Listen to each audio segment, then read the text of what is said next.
penuh kebahagiaan kalau kita udah bisa merasakan apa hakikat kenikmatan daripada manakib.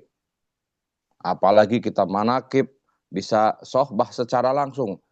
Tidak sohbah secara langsung pun kita meyakini bahwa Syah Mursyid hadir bersama-sama dengan kita, melihat, memantau, membersamai kita dalam seluruh manakib yang ada. Amin. Amin ya rabbal Amin. alamin. Amin. Ya Rabbal Alamin. Alhamdulillah. Alhamdulillahilladzi fadolana ala kathrim badul mu'minin.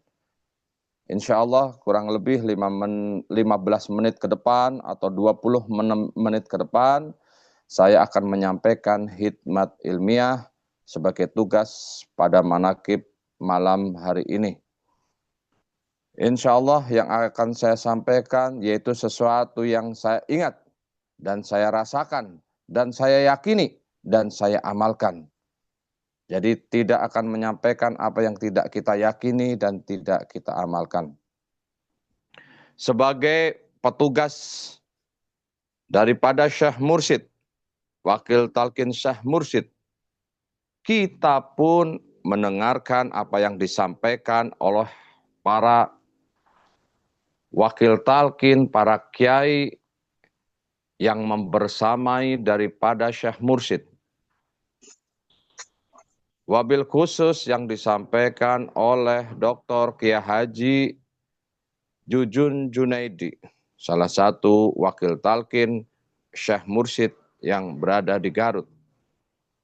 Beliau menyampaikan bahwa kita jangan pernah tidak menganggap akan Syekh Mursyid. Karena Syekh Mursyid itu sangat dekat dengan kita. Dalam sebuah kisah, Kiai Jujun menyampaikan bahwa beliau ditatangin oleh Syekh Mursyid. Datang ke pesantren, pondok pesantren Al-Jauhar yang berada di Garut. Dan disitulah sedang ada proses pembangunan pondok pesantren. Di saat kunjungan daripada Syekh Mursyid, Kiai Jujun menyampaikan bahwa Abah di tanah ini, di tanah bawah gitu ya, akan dibangun pondok pesantren. Saur Abah teh, atuh ulah di diheula, tah nu dibangun teh di ditu. Menunjukkan bukit atau tanah yang ada di sebelah atas. Pikiran Kiai Jujun bergumam dalam hati ya, dalam hati bergumam. Abah, eta mah lain nu Jujun istilahna gitulah. Moal dibikeun, dak moal dijual, terdijual. Dalam hati bergumam, kurang lebihnya seperti itulah kalau mamanya diterjemahkan. Atuh moal dijual Abah eta mah dalam hati bergumam. Langsung Syekh Mursyid menjawab, atuh engke ge dibikeun gitu. Langsung terpelanjatlah Kiai Jujun tersebut mendengarkan kalam daripada Syekh Mursyid. Apa perkembangannya? Ternyata betul. Tidak lama dari itu, pemilik tanah yang di atas yang memang susah untuk menjualnya, tidak mungkin untuk menjualnya, malahan menawarkan untuk dijual dengan harga yang murah. Dan betul, di sebelah atas itu, tanah kosong itu, malahan menjadi bangunan atau dibangun terlebih dahulu, dijadikan pondok untuk pondok pesantren para santri-santrinya, untuk pondok para santri-santrinya. Itulah karomah-karomah Syekh Mursyid yang dirasakan oleh siapapun murid-muridnya. Saya yakin banyak setiap muridnya merasakan karomah-karomah daripada Syekh Mursyid. Tidak terkecuali salah satu yang saya sendiri rasakan di saat kita sobah kepada Syekh Mursyid, walaupun ini sedikit berbeda, saya menyampaikan Abah, Itu kurang lebih tahun 2012 lah ya. Abah, Abi hoyong ke Mekah, Madinah, bah. Saya menyampaikan kepada Syekh Mursyid dengan kalam waktu itu dengan ucapan. Lalu Syekh Mursyid menepuk pundak. Bahasanya kalau bahasa Sunda adalah ulah bayar. Ya, ulah bayar, kok bisa ya? Kok nggak bayar gitu ya? Menepuk, ulah bayar. Dalam hati ya mengaminkan, amin bah gitu kan. Betul, tidak lama dari itu, tidak nyampe bertahun-tahun ya, hanya sekitar 1 tahunan, ya lebih sedikit lah, hampir 2 tahun. Akhirnya bisa ke Mekah, ke Madinah, tanpa mengeluarkan uang. Masya Allah. Itulah karomah daripada Syekh Mursyid, itu akan langsung nyata dirasakan oleh murid-muridnya yang memang terpilih untuk semakin yakin dan yakin akan kemursidan daripada Syekh Mursyid. Dan tidak lama kemudian berangkat lagi. Tidak lama kemudian berangkat lagi dan gratis. Jangankan gratis, malah disangonin. Di sana dibayarin, dikasih saku, uang saku. Pulangnya dikasih lagi tambahan. Itulah karomah daripada Syekh Mursyid. Awalnya dalam pikiran kita menolak. Bahwa sadar kita menolak apa yang disampaikan daripada Syekh Mursyid. Itulah kenapa kita patut untuk yakin. Tidak boleh ada keraguan sedikit pun tentang kemursyidhan Syekh Muhammad Abdul Qaus Syaifullah Maslul radhiyallahu anhu. Tidak ada keraguan. Insya Allah akan diberikan percikan-percikan karomah daripada Syekh Mursyid. Karena Syekh Mursyid berpesan bahwa ragu itu lebih berbahaya daripada tidak percaya sama sekali. Seperti apa yang disampaikan saya pada khidmat ilmiah kemarin, saya ditugaskan dalam perjalanan manakib kemarin, sepulang manakib dari Sinarasa, malamnya saya mendapat tugas juga kebetulan ngisi khidmat ilmiah di malam seperti ini. Dan saya menyampaikan kemarin bahwa saya mendapatkan amanah tugas yang harus disegerakan oleh Syekh Mursyid untuk disegerakan untuk diselesaikan. Alhamdulillah, betul.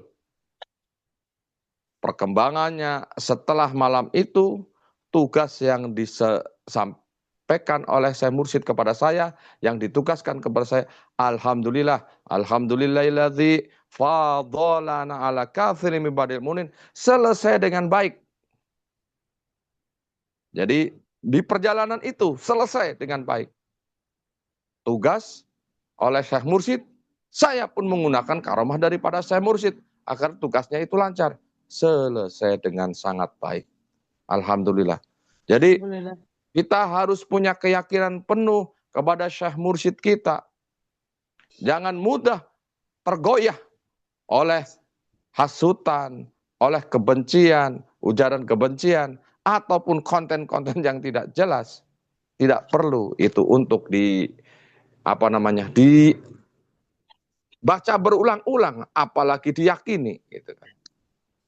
Iwan Ahwat yang dimuliakan Allah, malam ini saya akan menyampaikan tentang perihal tasawuf dan makom thariqah. Untuk melanjutkan khidmat ilmiah, saya akan menyampaikan beberapa sharing yang disampaikan oleh para kiai dalam forum wakil talqin. Apa yang disebut dengan tasawuf dan apa itu thariqah? Yang dimaksudkan di sini adalah tasawuf adalah metode, thariqah adalah prakteknya. Jadi di saat kita berthariqah, kita mempraktekkan ilmu-ilmu tasawuf. Ya. Dalam pandangan tasawuf, konsep dunia kosong, kita mengenal namanya dunia kaniyah atau dunia kosong, itu merujuk pada pandangan bahwa kehidupan di dunia ini bersifat atau sifatnya hanya sementara dan tidak kekal. Tasawuf sebagai dimensi spiritual dalam Islam menekankan pentingnya memahami hakikat kehidupan dunia dan akhirat. Dalam perspektif tasawuf, dunia dianggap sebagai tempat persinggahan yang sementara bagi manusia. Kehidupan dunia dipandang sebagai ujian dan kesempatan untuk meningkatkan diri dalam mencapai kedekatan dengan Allah Subhanahu wa Ta'ala. Oleh karena itu, para sufi sering mengingatkan tentang pentingnya tidak terlalu terikat dengan kesenangan dunia dan lebih fokus pada persiapan untuk kehidupan di akhirat. Ikhwan Ahmad yang dimuliakan Allah, yang ada di luaran sana, yang ada pada kenyataannya, banyak orang begitu fokus pada kehidupan dunia, gemerlapnya dunia, indahnya dunia, dan mengecilkan, menyedikitkan persiapan untuk kehidupan di akhirat. Melaksanakan kewajiban hanya sebatas-batasnya saja. Ikhwan akhwat yang dimuliakan Allah, beberapa konsep yang terkait dengan pandangan tasawuf tentang dunia kosong atau dunia kaniyah, yaitu yang pertama kita mengenal yang namanya zuhud. Sikap zuhud atau tidak terlalu peduli dengan kemewahan dunia menjadi salah satu kunci dalam tasawuf. Ini dimaksudkan bukan berarti menolak dunia sepenuhnya, bukan. Tetapi lebih kepada tidak menjadikan dunia sebagai tujuan utama. Itu zuhud. Yang kedua adalah ma'rifatullah atau diartikan mengetahui dan mengenal Allah secara mendalam. Dalam pandangan tasawuf, ma'rifatullah diartikan sebagai pengalaman spiritual yang membawa seseorang lebih dekat dengan Allah, sehingga dunia tidak lagi menjadi fokus yang utama. Intinya itu, kita fokus kepada persiapan untuk kehidupan di akhirat. Yang ketiga, yang terakhir adalah akhirat sebagai tujuan. Pandangan bahwa akhirat adalah tujuan sejati dalam kehidupan, dalam tasawuf, kehidupan dunia dianggap sebagai ladang saja untuk beramal dan beribadah demi mencapai kebahagiaan di akhirat.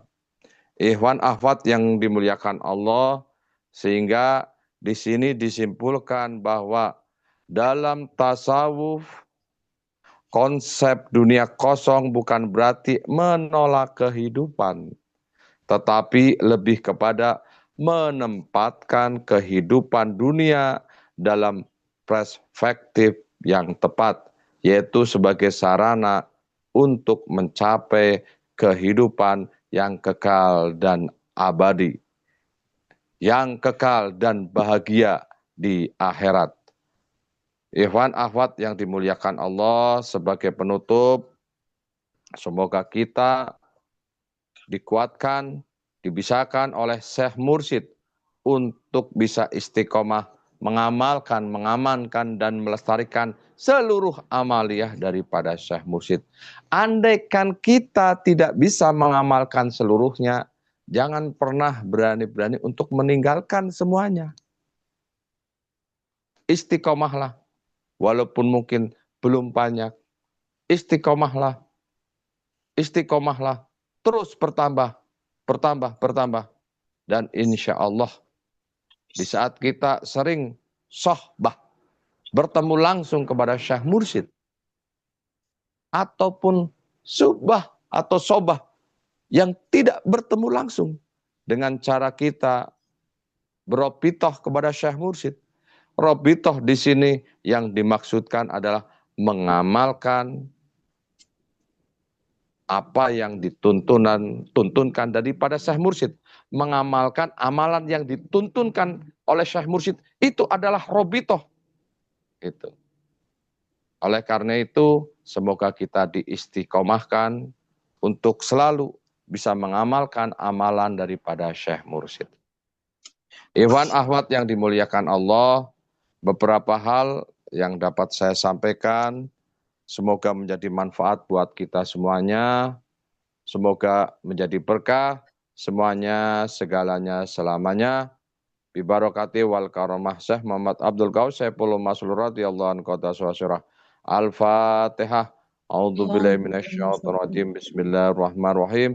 Alhamdulillahirabbil alamin arrahmanir rahim maliki yaumiddin. Iyyaka na'budu wa iyyaka nasta'in shiratal mustaqim shiratal ladzina an'amta 'alaihim ghairil maghdubi 'alaihim waladdallin. Terima kasih. Wassalamualaikum warahmatullahi wabarakatuh.